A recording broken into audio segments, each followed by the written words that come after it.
বিভিন্ন কারণে আমাদের খুলনা বিভাগের মধ্যে যশোর অনেক গুরুত্বপূর্ণ একটি স্থান, আর এই জন্য যশোর জংশন স্টেশনেরও গুরুত্ব অনেক বেশি। আমি বর্তমানে আছি যশোর জংশনে। কলকাতা থেকে শিলিগুড়ি সরাসরি যাতায়াত ব্যবস্থা চালু করার জন্য ব্রিটিশ সরকার 1878 চিলাহাটি পার্বতীপুর দর্শনা লাইন এবং 1884 সালে কলকাতা থেকে সাথে যশোর হয়ে রেলপথ নির্মাণ করেন। এই সময়ই মূলত যশোর রেলওয়ে স্টেশনটি তৈরি হয়, যা পরবর্তীতে যশোর জংশন স্টেশনে পরিণত হয়। বর্তমানে এই স্টেশনটিতে 2টি প্ল্যাটফর্ম, 4টি রেলপথ, একটি ওভারব্রিজ ও পার্কিং এর সুব্যবস্থা রয়েছে।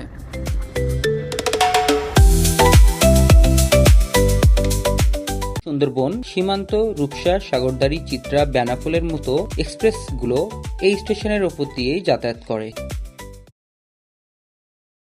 বিভিন্ন কারণে আমাদের খুলনা বিভাগের মধ্যে যশোর অনেক গুরুত্বপূর্ণ একটি স্থান, আর এই জন্য যশোর জংশন স্টেশনেরও গুরুত্ব অনেক বেশি।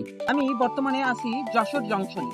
কলকাতা থেকে শিলিগুড়ি সরাসরি যাতায়াত ব্যবস্থা চালু করার জন্য ব্রিটিশ সরকার 1878 চিলাহাটি পার্বতীপুর দর্শনা লাইন এবং 1884 সালে কলকাতা থেকে সাথে যশোর হয়ে রেলপথ নির্মাণ করেন। এই সময়ই মূলত যশোর রেলওয়ে স্টেশনটি তৈরি হয়, যা পরবর্তীতে যশোর জংশন স্টেশনে পরিণত হয়। বর্তমানে এই স্টেশনটিতে 2টি প্ল্যাটফর্ম, 4টি রেলপথ, একটি ওভারব্রিজ ও পার্কিং এর সুব্যবস্থা রয়েছে।